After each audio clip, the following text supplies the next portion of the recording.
শুক্রবার বিহার বিধানসভা নির্বাচনের ফলাফলের বিজেপির জয় ঘোষণার পর আগরতলায় বিজেপি প্রদেশ কার্যালয়ের সামনে ব্যাপক বিজয় উল্লাস পরিলক্ষিত হয়। এদিন দলীয় নেতৃত্ব থেকে শুরু করে কর্মী সমর্থকদের ভিড় লক্ষ্য করা যায় দলীয় কার্যালয়ে। ঢাকঢোলের তালে তালে কর্মীদের নাচ, মিষ্টি বিতরণ এবং একে অপরকে অভিনন্দনের মধ্য দিয়ে বিজয়ের আবহ ছড়িয়ে পড়ে গোটা এলাকায়। মুখ্যমন্ত্রী ডক্টর মানিক সাহার উপস্থিতিতে আয়োজিত এক বিজয় মিছিল এদিন শহরের বিভিন্ন পথ পরিক্রমা করে। মিছিলে উপস্থিত ছিলেন মন্ত্রী টিঙ্কু রায়, পশ্চিম ত্রিপুরা জেলার জেলা ভারপ্রাপ্ত সভাধিপতি বিশ্বজিৎ শীল, বিধায়ক ভগবান দাস, মেয়র দীপক মজুমদার ও দলের রাজ্য সম্পাদিকা পাপিয়া দত্ত সহ আরও অনেকে। বিহারের জয় উপলক্ষে প্রদেশ কার্যালয়ে সাংবাদিকদের মুখোমুখি হয়ে মুখ্যমন্ত্রী বলেন, এনডিএর জয় নির্ধারিত ছিল। মানুষ এনডিএর উপর বিশ্বাস রেখেছে। এর জন্য আমি প্রধানমন্ত্রী নরেন্দ্র মোদী ও মুখ্যমন্ত্রী নীতিশ কুমারকে ধন্যবাদ জানাই।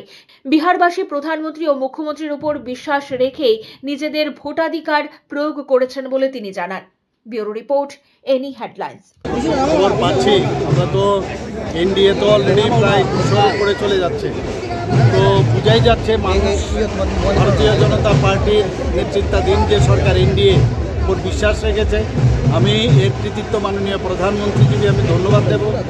আমি যে আমাদের নীতিশ কুমারজিকে আমি ধন্যবাদ দেব এবং একের পর এক ভারতীয় জনতা পার্টি যেভাবে জিত হাসিল করছে এবং বঙ্গ এবং অঙ্গ এই 3 জায়গার মধ্যে আমরা দেখছি যে কলিঙ্গ তো আমরা জিতে নিয়েছি, আসাম অঙ্গ আমরা জিতে নিয়েছি, এখন বঙ্গ বাকি রয়েছে।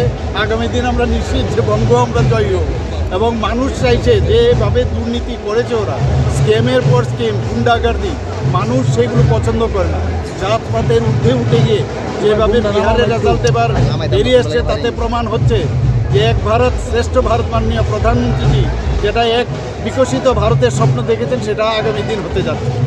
কোন জিনিসটা ফ্যাক্টর করেছে বিহারের? Factor development. মাননীয় প্রধানমন্ত্রীজি যেভাবে কথা বলেছেন, যেভাবে মহিলাদের নিয়ে বেশি কথা বলেছেন, মহিলাদের যেভাবে স্ট্রেংথেনিং করার বিষয় বলেছেন এবং একটা ট্রান্সপারেন্সি সরকার উনি দেবেন তার উপর ভিত্তি করে, এবং মাননীয় প্রধানমন্ত্রীজি যেভাবে স্বচ্ছ সব বিষয়ে কথা বলেন এবং যা বলেন তাই করেন, সেই বিষয়ের উপর ভিত্তি করেই বিহারের সমস্ত লোক ভারতীয় জনতা পার্টির নেতৃত্বাধীন এনডিএ সরকারকে জয়যুক্ত করেছেন।